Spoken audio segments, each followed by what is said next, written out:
In the early 2000s, Bill Allman worked as a financial manager for the state of Washington.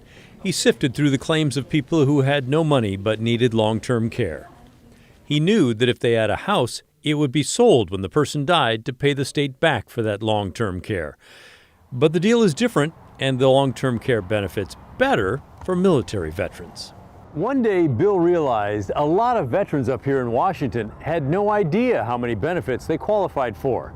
And when he really started to look into it, he was shocked. I'm just thinking that, somebody needs to let them know. He decided that somebody should be him. He started hunting for veterans in a federal database that was set up to fight Medicaid fraud. One of the fields of information it collects is whether the person was a veteran. He found thousands who had earned benefits, but they did not know it, and they were leaving money on the table. He connected the dots, and then he connected the people. Yeah, I guess that was everybody's got a niche. That was my niche. I had an epiphany, and it was like, I just was relentless because, believe me. The program is a jackpot for states. It directly saves them money. Moving vets from state Medicaid paid for with state dollars to federal veterans benefits paid for by the federal government saved Washington state serious money. We saved $100 million on this program since we started. Just in Washington? In Washington state. Wow. And that's over 15 years? That's over 15 years. Bill loves digging into the data to help veterans. What is their diagnostic code? In other words, it's cancer, diabetes. And when I narrow it down to they have cancer or diabetes, I isolate it further and send that list to the state VA and go, Vietnam vet, maybe Agent Orange eligible for a settlement? And that's 100% disability. He said he's directly or indirectly helped more than 60,000 veterans and their families in Washington state. It's earned him trips to the White House. Back in Vancouver, we're allowed to keep, I think it's $74 each, and that's it. Paul and Kathy Prather are part of the group helped by Allman's efforts.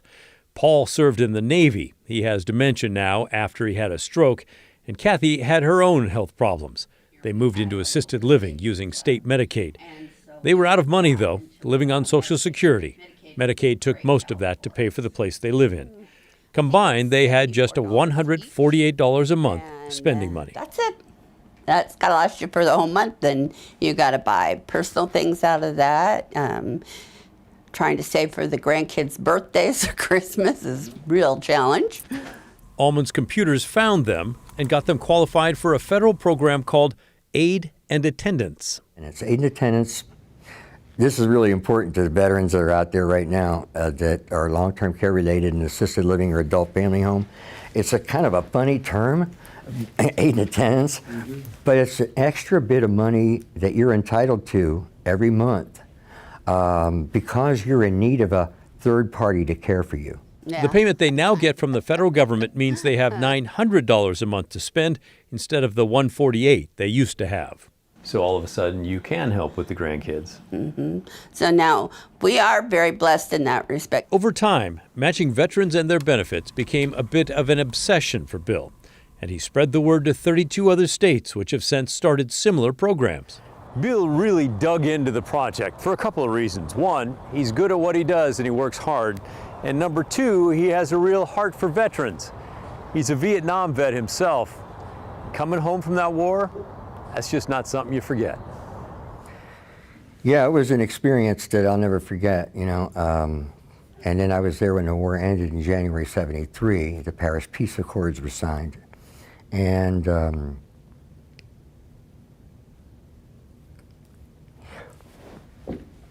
we came back in March.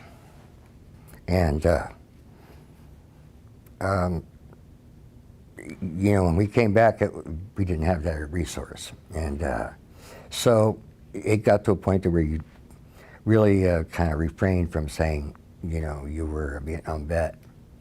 All these years later, the emotional wound is still raw. He turned the pain into action. When we came back, we didn't have the resources available to us that they have today. And I'm so glad that they do today, because we were kind of like fending for ourselves, and it was a bad time in the country as it was. So it was my way of giving back. In December, Bill Allman will walk out of the office for the last time, confident the program he launched 17 years ago is going strong. He'll have more time to spend with his wife Tracy and his family as he thinks about which state and which veterans he can help next.